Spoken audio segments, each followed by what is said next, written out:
бинандаҳои азиз, акнун шарҳи фармонҳои президенти ҷумҳурии тоҷикистон ва қарорҳои ҳукумати мамлакатро бароятон пешниҳод менамоем. фармони президенти ҷумҳурии тоҷикистон дар бораи аз вазифаи вазири кишоварзии ҷумҳурии тоҷикистон озод намудани сатторӣ.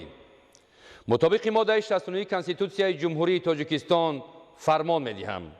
сатторӣ Иззатуллоҳ бо сабаби ба кори дигар гузаштанаш аз вазифаи вазири кишоварзии ҷумҳурии тоҷикистон озод карда шавад. фармони мазкур барои тасдиқ ба Маҷлиси олии ҷумҳурии тоҷикистон пешниҳод карда шавад. президенти ҷумҳурии тоҷикистон Эмомалӣ Раҳмон шаҳри Душанбе 27 январи соли 2020. фармони президенти ҷумҳурии тоҷикистон дар бораи аз вазифаи раиси шаҳри Исфараи вилояти Суғд озод намудани Саломзода. мутобиқи моддаи 69 конститутсияи ҷумҳурии тоҷикистон фармон медиҳам. Саломзода Сиҷоуддин бо сабаби ба кори дигар гузаштанаш аз вазифаи раиси шаҳри Исфараи вилояти Суғд озод карда шавад.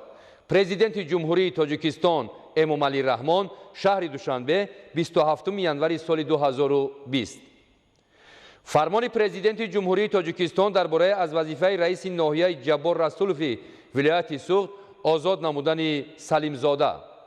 мутобиқи моддаи 69 конститутсияи ҷумҳурии тоҷикистон фармон медиҳам.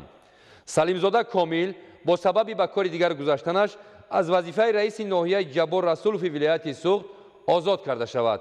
президенти ҷумҳурии тоҷикистон Эмомалӣ Раҳмон шаҳри Душанбе 27 январи соли 2020.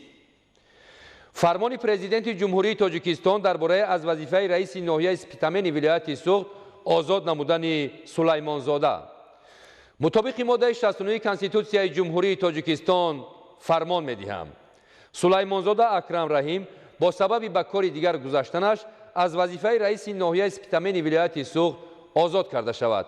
президенти ҷумҳурии тоҷикистон Эмомалӣ Раҳмон шаҳри Душанбе 27 январи соли 2020.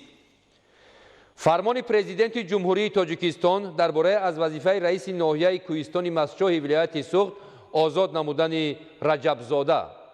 мутобиқи моддаи 69 конститутсияи ҷумҳурии тоҷикистон фармон медиҳам. Раҷабзода Муҳаммад Ҷобир бо сабаби ба кори дигар гузаштанаш аз вазифаи раиси ноҳияи Кӯҳистони Мастчоҳи вилояти Суғд озод карда шавад.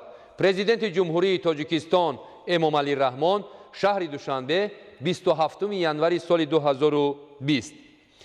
фармони президенти ҷумҳурии тоҷикистон дар бораи аз вазифаи раиси шаҳри Бохтари вилояти Хатлон озод намудани Исмоилзода. мутобиқи моддаи 69 конститутсияи ҷумҳурии тоҷикистон фармон медиҳам. Исмоилзода Абдуалим бо сабаби ба кори дигар гузаштанаш аз вазифаи раиси шаҳри Бохтари вилояти Хатлон озод карда шавад.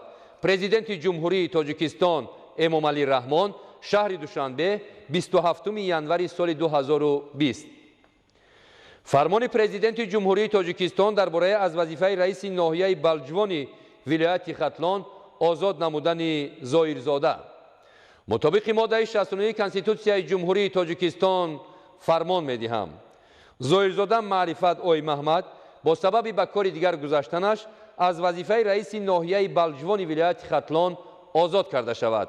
президенти ҷумҳурии тоҷикистон Эмомалӣ Раҳмон шаҳри Душанбе 27 январи соли 2020.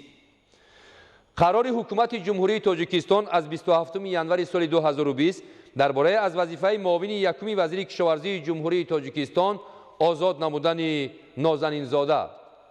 ҳукумати ҷумҳурии тоҷикистон қарор мекунад Нозанинзода Нусратулло Бодом бо сабаби ба кори дигар гузаштанаш аз вазифаи муовини якуми вазири кишоварзии ҷумҳурии тоҷикистон озод карда шавад. раиси ҳукумати ҷумҳурии тоҷикистон Эмомалӣ Раҳмон. қарори ҳукумати ҷумҳурии тоҷикистон аз 27 январи соли 2020 дар бораи аз вазифаи муовини вазири кишоварзии ҷумҳурии тоҷикистон озод намудани Мусоев. ҳукумати ҷумҳурии тоҷикистон қарор мекунад Мусоев Нусратулло Носирович бо сабаби ба кори дигар гузаштанаш аз вазифаи муовини вазири кишоварзии ҷумҳурии тоҷикистон озод карда шавад. раиси ҳукумати ҷумҳурии тоҷикистон Эмомалӣ Раҳмон. қарори ҳукумати ҷумҳурии тоҷикистон аз 27 январи соли 2020 дар бораи аз вазифаи муовини вазири кишоварзии ҷумҳурии тоҷикистон озод намудани Саидова. ҳукумати ҷумҳурии Тоҷикистон қарор мекунад Саидова Ҷамила Самадовна бо сабаби ба кори дигар гузаштанаш аз вазифаи муовини вазири кишоварзии ҷумҳурии Тоҷикистон озод карда шавад. раиси ҳукумати ҷумҳурии Тоҷикистон Эмомалӣ Раҳмон. қарори ҳукумати ҷумҳурии Тоҷикистон аз 27 январи соли 2020 дар бораи аз вазифаи ректори муассисаи давлатии донишгоҳи аграрии Тоҷикистон ба номи Шириншоҳ Шоҳтемур озод намудани Салимзода. ҳукумати ҷумҳурии Тоҷикистон қарор мекунад Салимзода Амонулло Файзулло бо сабаби ба кори дигар гузаштанаш аз вазифаи ректори муассисаи давлатии донишгоҳи аграрии Тоҷикистон ба номи Шириншоҳ Шоҳтемур озод карда шавад. раиси ҳукумати ҷумҳурии Тоҷикистон Эмомалӣ Раҳмон. қарори ҳукумати ҷумҳурии Тоҷикистон аз 27 январи соли 2020 дар бораи аз вазифаи раиси кумитаи забон ва истилоҳоти назди ҳукумати ҷумҳурии Тоҷикистон озод намудани Шарофзода. ҳукумати ҷумҳурии Тоҷикистон қарор мекунад Шарофзода Гавҳар бо сабаби ба кори дигар гузаштанаш аз вазифаи раиси кумитаи забон ва истилоҳоти назди ҳукумати ҷумҳурии Тоҷикистон озод карда шавад. раиси ҳукумати ҷумҳурии Тоҷикистон Эмомалӣ Раҳмон. қарори ҳукумати ҷумҳурии Тоҷикистон аз 27 январи соли 2020 дар бораи аз вазифаи раиси кумитаи рушди сайёҳии назди ҳукумати ҷумҳурии Тоҷикистон озод намудани Абдуғаффорзода. ҳукумати ҷумҳурии Тоҷикистон қарор мекунад Абдуғаффорзода Номон Абдуғаффор бо сабаби ба кори дигар гузаштанаш аз вазифаи раиси кумитаи рушди сайёҳии назди ҳукумати ҷумҳурии Тоҷикистон озод карда шавад. раиси ҳукумати ҷумҳурии Тоҷикистон Эмомалӣ Раҳмон. қарори ҳукумати ҷумҳурии Тоҷикистон аз 27 январи соли 2020 дар бораи аз вазифаи муовини раиси кумитаи рушди сайёҳии назди ҳукумати ҷумҳурии Тоҷикистон озод намудани Амонзода. ҳукумати ҷумҳурии Тоҷикистон қарор мекунад Амонзода Ширин Шодӣ бо сабаби ба кори дигар гузаштанаш аз вазифаи муовини раиси кумитаи рушди сайёҳии назди ҳукумати ҷумҳурии Тоҷикистон озод карда шавад. раиси ҳукумати ҷумҳурии Тоҷикистон Эмомалӣ Раҳмон. қарори ҳукумати ҷумҳурии Тоҷикистон аз 27 январи соли 2020 дар бораи аз вазифаи муовини раиси кумитаи забон ва истилоҳоти назди ҳукумати ҷумҳурии Тоҷикистон озод намудани Матробиён. ҳукумати ҷумҳурии Тоҷикистон қарор мекунад Матробиён Саодатшоҳ Қосимзода бо сабаби ба кори дигар гузаштанаш аз вазифаи муовини раиси кумитаи забон ва истилоҳоти назди ҳукумати ҷумҳурии Тоҷикистон озод карда шавад. раиси ҳукумати ҷумҳурии Тоҷикистон Эмомалӣ Раҳмон. фармони президенти ҷумҳурии Тоҷикистон дар бораи вазири кишоварзии ҷумҳурии Тоҷикистон таъин намудани Салимзода. мутобиқи моддаи 69 Конститутсияи ҷумҳурии Тоҷикистон фармон медиҳам Салимзода Амонулло Файзулло вазири кишоварзии ҷумҳурии Тоҷикистон таъин карда шавад. фармони мазкур барои тасдиқ ба Маҷлиси олии ҷумҳурии Тоҷикистон пешниҳод карда шавад. президенти ҷумҳурии Тоҷикистон Эмомалӣ Раҳмон шаҳри Душанбе 27 январи соли 2020. фармони президенти ҷумҳурии Тоҷикистон дар бораи иҷрокунандаи вазифаи раиси шаҳри Исфараи вилояти Суғд таъин намудани Сулаймонзода. мутобиқи моддаи 69 Конститутсияи ҷумҳурии Тоҷикистон фармон медиҳам Сулаймонзода Акрам Раҳим иҷрокунандаи вазифаи раиси шаҳри Исфараи вилояти Суғд таъин карда шавад. президенти ҷумҳурии Тоҷикистон Эмомалӣ Раҳмон шаҳри Душанбе 27 январи соли 2020. фармони президенти ҷумҳурии Тоҷикистон дар бораи иҷрокунандаи вазифаи раиси ноҳияи Ҷабор Расулови вилояти Суғд таъин намудани Қудратзода. мутобиқи моддаи 69 Конститутсияи ҷумҳурии Тоҷикистон фармон медиҳам Қудратзода Тоҳир Толибӣ иҷрокунандаи вазифаи раиси ноҳияи Ҷабор Расулови вилояти Суғд таъин карда шавад. президенти ҷумҳурии Тоҷикистон Эмомалӣ Раҳмон шаҳри Душанбе 27 январи соли 2020. фармони президенти ҷумҳурии Тоҷикистон дар бораи иҷрокунандаи вазифаи раиси ноҳияи Спитамени вилояти Суғд таъин намудани Нӯмонзода. мутобиқи моддаи 69 Конститутсияи ҷумҳурии Тоҷикистон фармон медиҳам Нӯмонзода Темурҷон اجراکننده وظیفه رئیس ناحیه سپیتامن ولایت سوغد تعیین کرده شود. پرزیدنت جمهوری تاجیکستان امامعلی رحمان شهر دوشنبه 27 ژانویه سال 2020. فرمان پرزیدنت جمهوری تاجیکستان درباره اجرا کننده وظیفه رئیس ناحیه کوهستان مسچوح ولایت سوغد تعیین نمودن بابازاده. مطابق ماده 69 کنستیتوسیای جمهوری تاجیکستان فرمان می‌دهم بابازاده خیرالله بابا اجرا کننده وظیفه رئیس ناحیه کوهستان مسچوح ولایت سوغد تعیین کرده شود.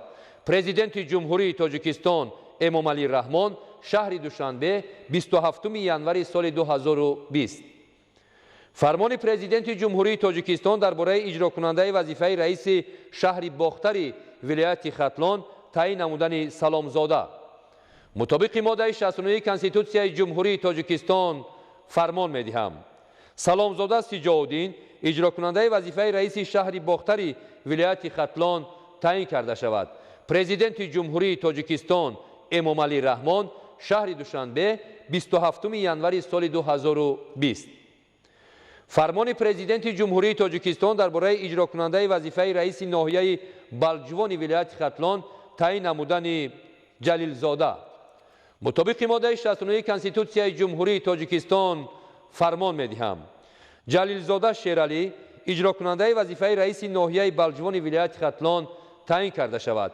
پرزیدنت جمهوری تاجیکستان امامعلی رحمان شهر دوشنبه 27 ژانویه سال 2020. قرار حکومت جمهوری تاجیکستان از 27 ژانویه سال 2020 درباره رئیس کمیته جوانان و ورزش نزد حکومت جمهوری تاجیکستان تعیین نمودن رحمانزاده. حکومت جمهوری تاجیکستان قرار می‌کند رحمانزاده عبدالله قربانعلی رئیس کمیته جوانان و ورزش نزد حکومت جمهوری تاجیکستان تعیین کرده شود. رئیس حکومت جمهوری تاجیکستان امامعلی رحمان. قرار حکومت جمهوری تاجیکستان از 27 ژانویه سال 2020 درباره رئیس کمیته رشد سیاحی نزد حکومت جمهوری تاجیکستان تعیین نمودن امانزاده. حکومت جمهوری تاجیکستان قرار می‌کند امانزاده شیرین شادی رئیس کمیته رشد سیاحی نزد حکومت جمهوری تاجیکستان تعیین کرده شود. رئیس حکومت جمهوری تاجیکستان امامعلی رحمان. قرار حکومت جمهوری تاجیکستان از 27 ژانویه سال 2020 درباره رئیس کمیته زبان و اصطلاحات نزد حکومت جمهوری تاجیکستان تعیین نمودن محمد جانزاده. حکومت جمهوری تاجیکستان قرار می‌کند محمد جانزاده عالم جان آبیجان رئیس کمیته زبان و اصطلاحات نزد حکومت جمهوری تاجیکستان تعیین کرده شود. رئیس حکومت جمهوری تاجیکستان امامعلی رحمان. قرار حکومت جمهوری تاجیکستان از 27 ژانویه سال 2020 درباره معاون یک وزیر کشاورزی جمهوری تاجیکستان تعیین نمودن کریمزاده.